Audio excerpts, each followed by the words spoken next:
பாருங்க மரம் எடுக்கிறாங்க என்ன செய்ய போகிறோம். இப்போ புடுங்க போகிறோம், புடுங்கி பாருங்க என்ன செய்கிறோம்.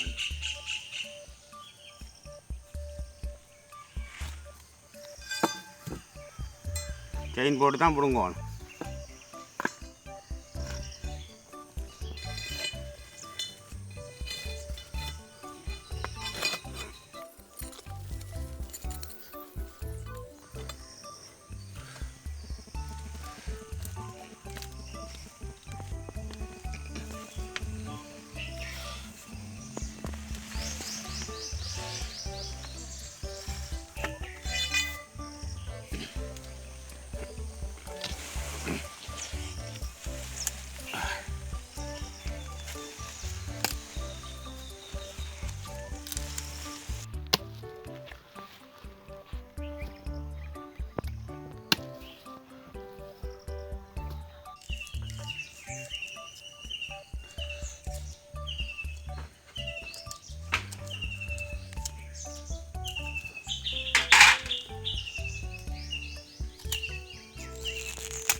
இந்த பாருங்க இப்படி விரிவான கிழங்கு விரிஞ்சால் தான் நல்ல கிழங்கு அவியமென்று சொல்கிறது. இந்த அப்படியே பட்டசும் அப்படியே கலண்டு வருவான்.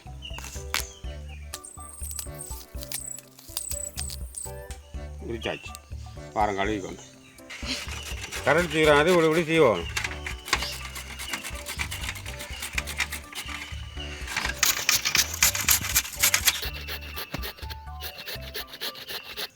மிளகு கிழங்கு நல்லா சீவிட்டு இதோட தேங்காய் பூவை கலக்கணும்.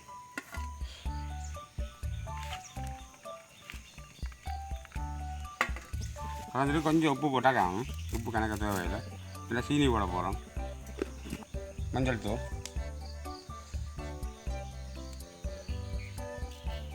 சீனி தான் போடணும். சீனி, தேங்காய் பூ, மஞ்சள் தூள், உப்பு, அவ்வளோதான். காலை சாப்பாடு ரெடி. இதை இப்போ நல்லா கலக்கணும்.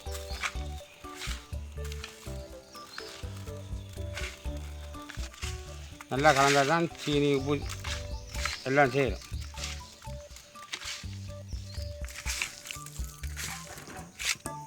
இதை நாங்கள் இப்போ வேறு ஒரு பவுலில் மாற்றுவோம்.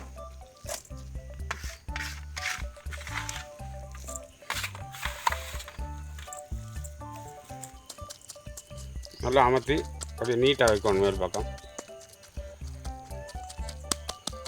வேறுங்க தண்ணி விட்டு கொதிக்க வச்சுருக்கிறோம். இப்போ இந்த தண்ணிக்குள்ளே இதை அப்படியே வைக்கணும். வச்சு இப்படி மூடணும். இப்போ நாளைக்கு ஆவி போயிடும். மேலே இரும்பு துண்டை வச்சுடுவோம். அப்படி இரும்பு துண்டை வச்சு விட்டா இது மோட்டரான இரும்பு துண்டு சும்மா கிடந்தது தூக்கி வச்சுருக்கிறோம். இப்போ அந்த ஆவி போகாமல் இருக்கும். சுற்றி வேறு ஆவி வழியாக போகக்கூடாது. நல்லா எரியும். திறந்து பார்ப்போம். இப்படி இருக்காண்டு திறமாக இருக்கேன். நல்லா அழிஞ்சு வந்துட்டுது. இன்னும் கொஞ்சம் அவியட்டும். இப்படியே திறந்து விடணும். அந்த ஆவி கொஞ்சம் வெளியில் போகிறதுக்கு திறந்து விட்டுட்டு கொஞ்சம் தலை ரக்குவோம். அட இங்கே தண்ணியை காணல.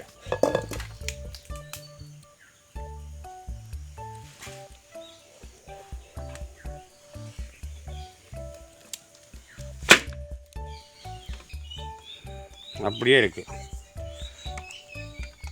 கொண்டு உங்களுக்கு சொல்ல மறந்து போனால் இந்த சட்டிக்கு வைக்கும்போது கொஞ்சம் எண்ணெய் பூசணும். ஏன்னா அந்த எண்ணெய் பூசாலும் எல்லாம் சட்டியில் ஒட்டிட்டு எண்ணெயை பூசிட்டு சட்டியில் போடணும்.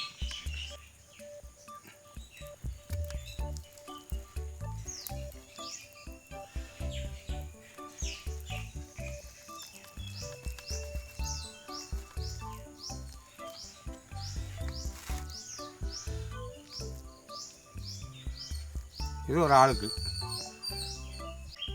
சாப்பிட்டு பார்ப்போம் எப்படி இருக்காண்டு. கொஞ்சம் சுழுவுது, பரவாயில்லை.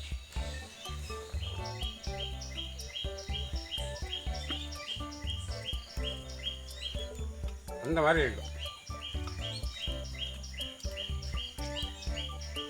நீங்களும் சரி சாப்பிடுங்க. காலை சாப்பாடு ஓகே. சரி, நான் இனி அடுத்த வீடியோவில் சந்திப்போம். இந்த சமையல் முடிஞ்சது. அடுத்த சமையலை எதிர்பாருங்க.